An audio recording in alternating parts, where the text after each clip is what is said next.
నీ అవ్వ గెలుపు అంటే గెలుపు కాదు పోన్రిది 288 సీట్లల్లో గినిగానం సీట్లు గెలిచిండ్రంటే మహారాష్ట్రలో కూటమి గట్టిగానే సక్సెస్ అయింది అన్నట్టు. ఇక పవన్ సారు లోకల్లనే కాదు నేషనల్ లెవెల్లో కూడా జోరు గట్టిగానే చూపెట్టిండు. ఇక జార్ఖండ్లో రికార్డులు తిరగ రాసిండ్రు జనాలు. జైలుకోయిన లీడర్లకు మంచే అవుతుందని మళ్ళీ పరిప్రూవ్ చేసిండ్రు. పువ్వు పార్టీ ఓ రాష్ట్రంలో జోరు చూపిస్తే ఇంకో రాష్ట్రంలో డీలా పడ్డది. కానీ చెయ్యిపాటే పాపం 2 రాష్ట్రాల్లో కొంచెం కూడా జోరు చూపెట్టలే. ఇగో గిసుంటి మహారాష్ట్ర జార్ఖండ్ ఎలక్షన్ రిజల్ట్ ముచ్చట్లన్నీ పురాగరుచుకున్నదాం నడుగురి. మహారాష్ట్రలో ఎన్డీఏ కూటమి హల్చల్ చేసింది. ఉన్న 288 జాగల్ల 220 జాగల మీదనే గెలిచింది. దాంట్లో పువ్వు పార్టీ 130 దాకా సీట్లు గెలిచింది. షిండే సారోళ్ళ శివసేనకు 50 మీదనే వచ్చినాయి. అజిత్ పవార్ సారోళ్ళ ఎన్సీపీ దగ్గర 40 సీట్లు గెలిచినాయి. ఇక కాంగ్రెస్ కూటమి మొత్తం 40-50 లోపట్నే గెలిచింది మహారాష్ట్రలో.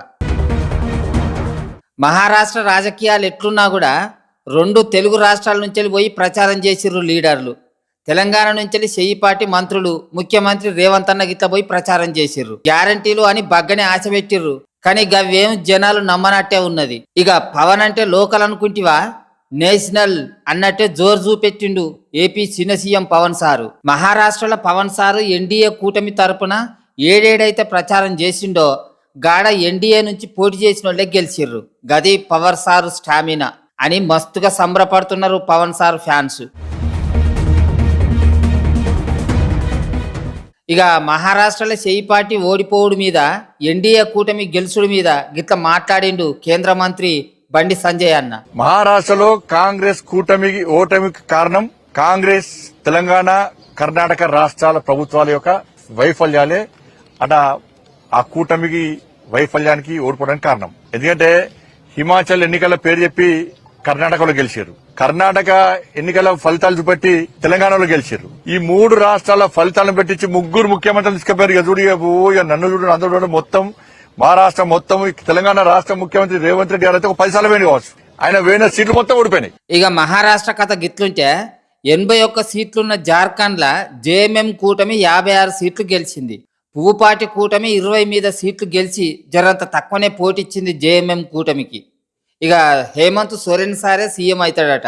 కర్ణాటకలో గెలిచినాక తెలంగాణలో గెలిచినాం కదా అని సంబరం మీద ఉన్న చెయ్యి పార్టీల సంబరం 4 వద్దులు కూడా లేకుండా కాబట్టే ఒక్కొక్క రాష్ట్రంలో ఓడిపోతూనే ఉన్నారు. గిట్ల అయితే మళ్ళొచ్చే ఎంపీ ఎలక్షన్లకు కట్టవే చెయ్యిపాటికి అని అనబట్టిరుగ్గి ముచ్చటేరికైన పబ్లిక్.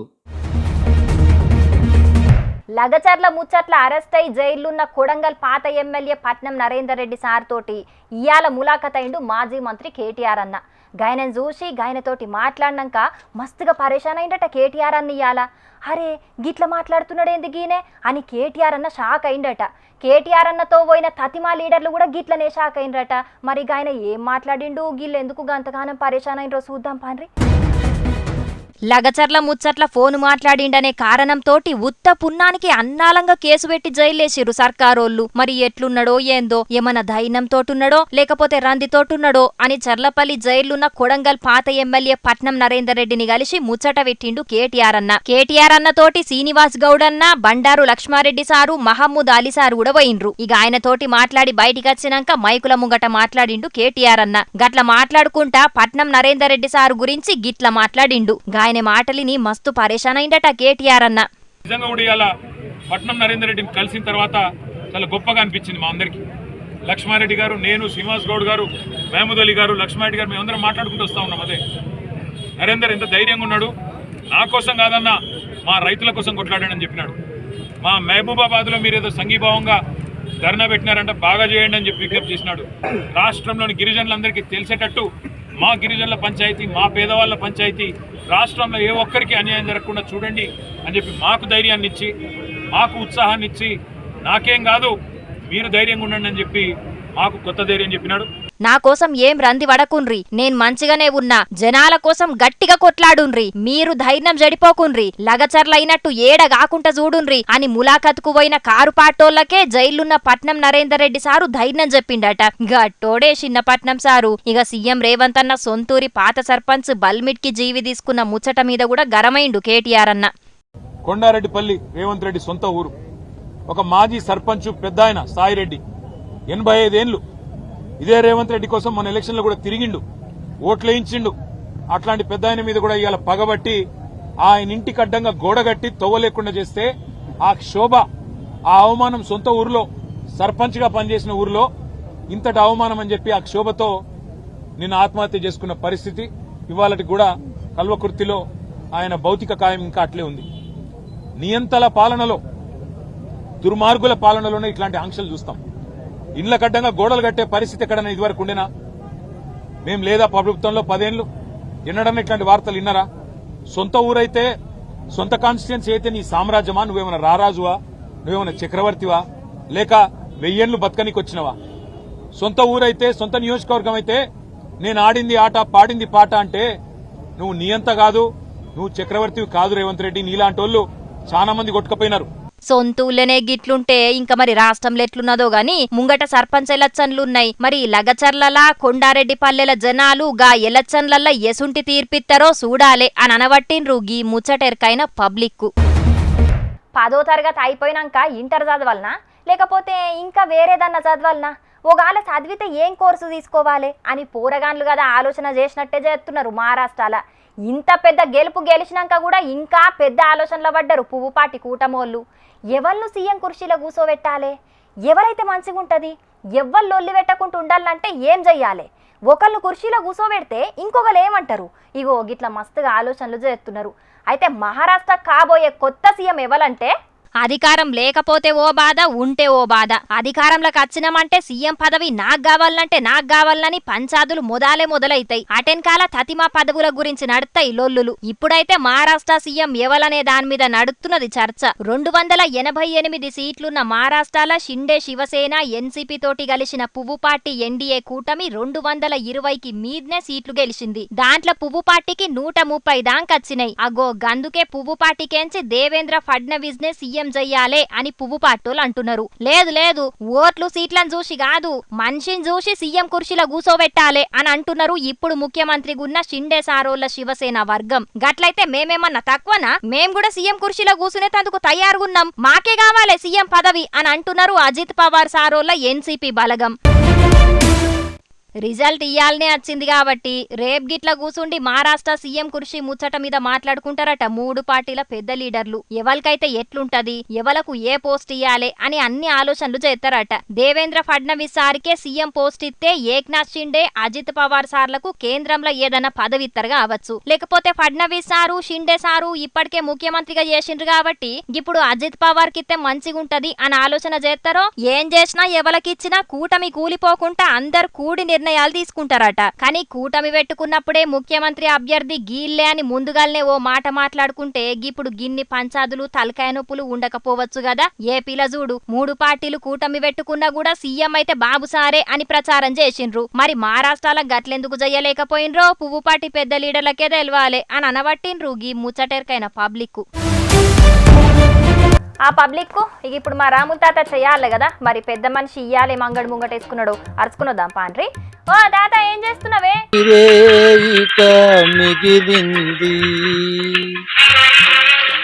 అగో ఏందే తాత కాంగ్రెస్ పార్టీ కండువా తల మీద వేసుకొని గట్ల కూర్చొని ఏడుస్తున్నావు, ఎందుకే? ఏమైందే? ఓహో అర్థమైంది. మహారాష్ట్రలో మీ షయ్యి పార్టీ ఓడిపోయిందన్న ముచ్చట తెలిసా? నువ్వు గిట్ల కల చెదిరింది, కథ మారింది అని పాటలు అందుకున్నావు. అయినా జార్ఖండ్ లో గెలిచిందిగా అదే మీ షయ్యి పార్టీ, దాంతోనే నా సంతృప్తి చెందరాదు పెద్ద మనిషి? ఎట్ట సంతృప్తి చెందాలే? పెళ్లి పెటాకులు లేకుండా మా రాహుల్ గాంధీ సార్ నువ్వు ఎన్నేళ్ళని అట్లా ఉండమని అంటావు. కనీసం వచ్చేసారి కన్నా అన్ని రాష్ట్రాలలో మా చెయ్యి పార్టీ గెలిచి ఆయన 10 ఏళ్ళని కుర్చీలో కూర్చునే పెట్టి పెళ్లి చేద్దాం అనుకొని కలలు కన్నావు. కానీ మా కళలో అయితే ఉన్నది ఈ కథ చూస్తా. ఏ ఆపని పాటలు ముసలోడా, ఇప్పుడు ఓడిపోయినంత మాత్రాన అచ్చే ఓట్ల నాటికి కూడా ఓడిపోతారని ఎట్లా అనుకుంటున్నావు? అప్పటికేమన్నా రేవుల కత్తరగా అవ్వచ్చు, తీయరాదు. అది కాదు పిల్ల, మన ముఖ్యమంత్రి రేవంత్ సార్ కూడా అక్కడికి పోయి ఓ పెద్ద ఎత్తున ప్రచారాలు చేశా. 300 కోట్ల రూపాయలు ఖర్చు పెట్టి బ్యానర్లు కూడా కట్టా. ఇక్కడ 6 గ్యారంటీలు అమలై సిగురిస్తానే అని అక్కడికి పోయి ఓ ఇంత పొడుగు గప్పాలు కొట్టింది. అయినా కూడా గట్టెక్కియకపాయింది. ఎత్తున చూడు కథ. గదే మోసానికి వచ్చినట్టున్నది. మరి ఇక్కడ చేయని పనులను అక్కడ చేస్తున్నామని చెప్తే నమ్ముతారు జనాలు? ఇక్కడేం నడుస్తుందో తెలియదా? అంత సోషల్ మీడియానే నడుస్తున్నది కాదే. అవునవును, ఇంట్లో ఈగలాడితే బయట బొమ్మలు ఆడినట్టే కాబట్టే. అయినా కూడా అక్కడ జనాలు మా 5 గ్యారెంటీలను నమ్మకపోయిరు. అయ్యో ఎంత పని అయిపోయాను మా రాత్రం. ఎట్లా నమ్ముతారే జనాలు? ఇక్కడ 6 గ్యారెంటీలు అనిరి, అక్కడ 5 గ్యారెంటీలు అనిరి. వీటిలలో ఎక్కడ ఏది చక్కగా పొడిగెళ్తలేదా? ఇక ఎట్లా నమ్ముతారే జనాలు? అరే నువ్వు ఏం మాట్లాడుతున్నావే నంగనాచి? ఏమైనా మా 6 గ్యారెంటీల మీద పడేస్తాను ఏందని మంది కొంపలు ముంచే మొక్కలో మొరంగొట్ట. మా వాళ్ళు చేస్తాం అని చెప్తానే నీ చెవులలో చెట్లు పెట్టుకున్నావు. అరే ఎప్పుడు చేస్తారయ్యా? సర్కార్ గద్దెనెక్కి 100 రోజులు అయితలేవా? లేకుంటే వాటిని అమలు పరిచేటందుకు ముహూర్తం దొరకతలేదా? గది చెప్పు. పాపం మా సీతక్క, మా పొన్నం పాకర్ సారు, మా పొంగిలేటి సారు ఇప్పుడు ఉపాసం వండుకుంటూ పోయి 10 నియోజకవర్గాలలో ప్రచారం చేసిర్రా మా రాష్ట్రంలో. అయినా కూడా ఎక్కడ గెలవలే. ఒక్క 2 జాగాలలోనే గెలిచిండు. 8 జాగాలు గంగలో కలిసినట్టు అయిపోయినాయి వీళ్ళ ప్రచారాలు పోయి. మా రాష్ట్రం. హరణి అవ్వ, ప్రజలు తలుచుకుంటే ఏ పార్టీ అయినా గంతేనే. వాళ్ళకు నచ్చిన పనులు చేసినప్పుడు, వాళ్ళకు నచ్చినప్పుడు పార్టీని భుజాన మోస్తారు. గది అర్థం చేసుకోవాలి మీ పార్టీ లీడర్లు. నువ్వు చెప్పు మంచిగా పొద్దుల్లో 100-150 ముచ్చట్లు చెప్తా అంటే వాళ్ళ కూర్చొని నీకు ఏర్పడుతుంది. అయినా మా రాష్ట్రం ప్రజలకు మా పార్టీ సర్కారు వాళ్ళు ఏం తక్కువ వరాలిచ్చిందే? 5 గ్యారెంటీలు ఇచ్చిర్రు. మహిళలకు ఉచిత బస్సు ప్రయాణం, నెలకు 3,000 రూపాయలు ఇస్తామన్నారు. అట్లనే నిరుద్యోగ భృతి 4,000 రూపాయలు ఇస్తా అన్నారు. రైతులకు 3 లక్షల రూపాయల రుణమాఫీ అన్నారు. 500 రూపాయలకే గ్యాస్ బుడ్లు, అట్లా 6 బుడ్లు ఇస్తామని అన్నారు. ఏం తక్కువ చేసిరా మన పార్టీ మా రాష్ట్రం వాళ్ళకు? అయ్యా రాములు గారు, గిసుంటి హామీలు ఎవరైనా ఇస్తారు, కానీ గెలిచిన జాగల్లో అవి అమలు చేస్తున్నారా లేదా అనేది జనాలు చూస్తారు. గవి తెలుసుకోండి తమరు ముందుగల. అంటే మన కాడి సర్కారు ఆ 6 గ్యారెంటీలను సక్రమంగా అమలు పరచలేదని కదా నువ్వు ఎత్తి పొడిచేది. అంటే మరి ఇదివరకు అధికారంలో ఉన్న కారు పార్టీ సర్కారు వాళ్ళు ఇచ్చిన హామీలన్నీ నెరవేర్చిల్లానే? బాగా నిలుగుతాను వాళ్ళకడా? ఆ సర్కార్ చేయలేదనే కదనే దాన్ని పక్కకు పెట్టి మీ పార్టీకి పగ్గాలప్ప చెప్పిండ్లు రాష్ట్ర జనాలు. ఇంకా వాళ్ళ ముచ్చట్నే ముంగటేసుకుంటే ఏందన్నట్టు చెప్పు. అవు నువ్వనేది కూడా నిజమే, కానీ అలా ఖజానా లేదట కదా హామీలన్నీ నెరవేర్చేదందుకు. అయినా మా వాళ్ళు ఏమో అలా లంకె బిందెలు ఉన్నాయి అనుకొని లగాంచి హామీలు ఇచ్చిర్రు. తీరా అలా పోయి చూసేందుకు వచ్చి కోడి ఏం లేదట, వచ్చి లొడుగరే ఉన్నదట. ఇంకా ముందట ఎట్లుంటుందో మరి సంసారం. ఎట్లయితది ఏంది అనేది అచ్చే ఓట్ల నాటికి తెలుస్తుంది. కానీ నువ్వైతే గా ఏడుపు బంధు పెట్టి ఇంటికి పోయిగా. అదే వెనుకటిగా మన ఆంధ్రప్రదేశ్ ఉప ముఖ్యమంత్రి పవనాలు సార్ పోయి ప్రచారం చేస్తే పూపాచి వచ్చుకునే గెలిచిందటరా మా రాష్ట్రంలో. అంటే దీన్ని బట్టి నీకు ఏమైనా అర్థమైందారా? నాకేం అర్థమైతే నువ్వే చెప్పా. అరే వారి పవనాలు సారు సైన్మ హీరో కాబట్టి సైన్మ హీరోలు చెప్పే ముచ్చట్లు జనాలు జల్లినింటాళ్ళు అన్నట్టు. అందుకేరా మన రేవంతాల్ సార్ను కూడా సైన్మ హీరో చేద్దాం రాయించడం. ఆయన సినిమాలు ఏంది ఇస్తారా? అరే నీకేమెరకరా మన రేవంతాల్ సార్కి ఏం తక్కువైందిరా? బాలయ్య బాబు సార్ లెక్క మన రేవంతాల్ను సరిసి తొడ మీద చంపుకో మంచి గట్టి పిక్కల మీద చంపిండు అనుకో, సైన్మ సూపర్ హిట్ కొడుతుంది రాయించను. పా మనం రేవంతాల్ సార్ దగ్గర పోయి సైన్మ హీరోనికి అమ్మని చెప్తాంపా. ఎట్లనే చేసి చేయాలి మనం. నాడు మహారాష్ట్రలో పార్టీ ఓడిపోయిందని మా ముసలోడే గింతరంది పడుతున్నాడు. ఇక పార్టీ పెద్ద లీడర్ల పరిస్థితి ఏందో పోన్రి. మొత్తానికి కాంగ్రెస్ గ్యారంటీలకు గ్యారంటీ లేదని గట్టిగానే నమ్మినట్టున్నారు మహారాష్ట్ర జనాలు. కానీ సీఎం రేవంత్ అన్న, సీతక్క, పొంగులేటి, పొన్నం ఇట్లా సీఎం మంత్రులంతా పోయి జోరుగా ప్రచారం చేసినా కూడా పార్టీకి ఫాయిదా లేకుండా పోయింది. ఇక మరి తెలంగాణలో జనవరిలో జరగబోయే సర్పంచ్ ఎలక్షన్లల్లా పబ్లిక్ ఎవలకు పట్టం కడతారో చూడాలిగా. ఇక పబ్లిక్ ఇంక ఈ ముచ్చట్లే కాదు, లిల్లీపుట్ ముచ్చట్లు కూడా పట్టుకొచ్చేసిన మరి అవి కూడా అరుచుకొని రాపోరి.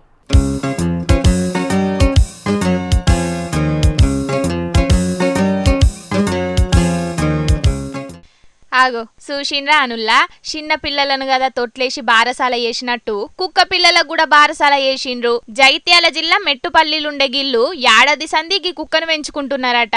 డైసీ అని పేరు పెట్టుకున్న గీ కుక్కను మస్తు పాయిరంగా ఇంట్లో మనిషి లెక్కనే చూసుకుంటున్నారట.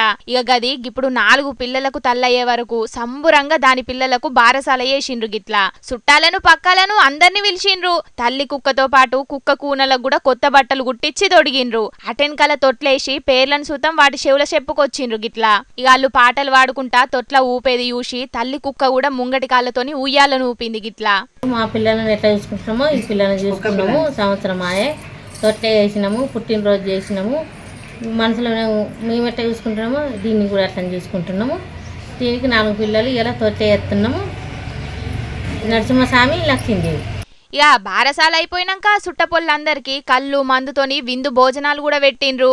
గిప్పుడే గింత సంబరంగా బారసాల చేసిండ్రంటే ఇక రేపు గీ కుక్క పిల్లలు పెద్దగైనాక గీ కుక్కలకు ఈడు జోడు మంచిగా కలిసే కుక్క పిల్లలను చూసి జోర్దార్గా లగ్గాలు కూడా ఏత్తుండొచ్చు అని అనబట్టిండ్రు కుక్కల మీద గీళ్లకున్న ప్రేమను చూసినోళ్ళు.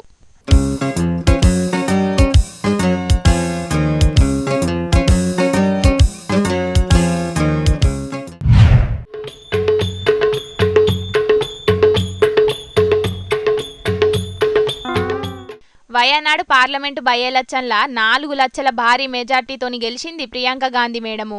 అన్న రాజీనామా చేసిన వయనాడులకెంచి తొలిసూరుగా ఎలక్షన్ల పోటీకి నిలబడ్డది ప్రియాంక గాంధీ. అయితే అంతకు మొదలు అన్న సాధించిన భారీ మెజార్టీ రికార్డును కూడా బీట్ చేసి గెలిచింది ప్రియాంక గాంధీ. ఇక తొలిసూరు ఎలక్షన్ల నిల్సొని ప్రియాంక మేడం గింత భారీ మెజార్టీతోని గెలిచే వరకు గాంధీ కుటుంబంతోని పాటు పార్టీ లీడర్లందరూ మస్తు సంబరపడుతున్నారు. ప్రియాంక గాంధీకి శుభాకాంక్షలు చెప్పుకుంటా సోషల్ మీడియాలో పోస్టులు పెట్టుకొచ్చిండ్రు లీడర్లందరూ. గీ గెలుపుతోని ప్రియాంకల అల్ల నాయనమ్మను చూసుకుంటున్నారు కాంగ్రెస్ అభిమానులు. ముంగట దేశంలో మళ్ళా ఇందిరమ్మ రాజ్యాన్ని తీసుకురాబోతున్నది ప్రియాంక మేడము అని అనబట్టిండ్రు కాంగ్రెస్ వాళ్ళు. పట్నంలో ఒక దిక్కు ఫుడ్ సేఫ్టీ ఆఫీసర్లు షెకింగ్ల మీద షెకింగ్లు చేస్తూనే ఉన్నారు గాని కల్తీ దందైతే ఆగుతలేదు కదా. ఇగో గీ అల్లం పేస్టును చూసిండ్రా అనుల్లా నల్లగా బూజు పట్టి ఎట్లున్నదో. రాయల్ కంపెనీ పేరు మీద గీ అల్లం పేస్టును అమ్ముతున్నారు కొందరు కిరాణా దుక్న పొల్లు. పట్నం కేపీహెచ్పి కాలనీలున్న గీ దుక్నంలో కొనుకపోయినోళ్లకు అల్లం పేస్టు నల్లగా గబ్బు వాసన వచ్చే వరకు కొన్న దుక్నం కచ్చి లొల్లి పెట్టిండ్రు. ఇది తెల్లగే ఉంది, ఇది వాసన చూస్తే ఊపిరాట్లేదు. ఇది హాస్టల్లో అయితే వెట్టుకంటే తినొచ్చంట. ఇది హాస్టల్లో అయితే వాళ్ళు మనుషులు కాదు, హ్యాండ్ నుంచి వచ్చి బతుకోడైతే మనిషి కాదు, ఇక్కడ సావచ్చాడు అంతే కదా అర్థం. హాస్టల్లో అయితే తినొచ్చంట. గిసొంటి కల్తీ ఎందుకు అమ్ముతున్నారని దుక్న పొల్లని నిలదీస్తే హాస్టల్లో అగ్వరేటుకు అడుగుతున్నారని పట్టుకొచ్చినామని చెప్పిండ్రట. అంటే హాస్టల్లో తినేటోళ్ళు మనుషులుగారా ఏంది? ఈ కల్తీ అల్లం పేస్ట్ ముచ్చట మీద పోలీసులకు కంప్లైంట్ చేసే వరకు వాళ్ళొచ్చి చెకింగ్లు చేసి నకిలీ పేస్ట్ మొత్తం సీజ్ చేసి కేసు బుకింగ్ చేసిండ్రు. చూసిండ్రు కదా పబ్లిక్ అగ్వ సగ్వ కొత్తున్నాయని ఏది పడితే అది కొంటే ఉత్తగా రోగాల పాలైతారు. అయినా తిండిని చెకింగ్ చేసే ఆఫీసర్లు ఇంకా గట్టిగా చెకింగ్లు చేసి గిట్లా కల్తీ వస్తువులను అమ్మేటోళ్లకు గట్టిగా బుద్ధి చెప్పాలి. ఏమంటారు అంతే కదా. ఇక పబ్లిక్ ఇలా తెచ్చిన కాడికైతే అన్ని ముచ్చట్లు చెప్పేసిన. ఇక ఇవుల్లా ఇయాల్టి తాజా పంట సమర్పించు జోర్దార్ వార్తలు. మళ్ళీ జోర్దార్ వార్తల్లో మళ్ళీ తప్పకుండా కలుసుకుందాం. అప్పటిదాకా ఏం చేయాలని ఎరకనే కదా, చూస్తూనే ఉండుండ్రి హెచ్ఎం టీవీ. అట్లనే ఇంకిన్ని మంచి వార్తల కోసం హెచ్ఎం టీవీ యూట్యూబ్ ఛానల్ను తప్పకుండా సబ్స్క్రైబ్ చేసుకోండి. గిసుంటి ముచ్చట్లు ఆడ మస్తుంటాయుల్లా. అన్ని ముచ్చట్లు మీద కజేరాలంటే తప్పకుండా గంట కొట్టుండ్రి, లైక్ చేయుండ్రి. ఈ ముచ్చట్లను మీ దోస్తులకు షేర్ కూడా చేయుండ్రి. ఏమంటున్నాం? సరే ఉంటాం. అలా టాటా, నమస్తే.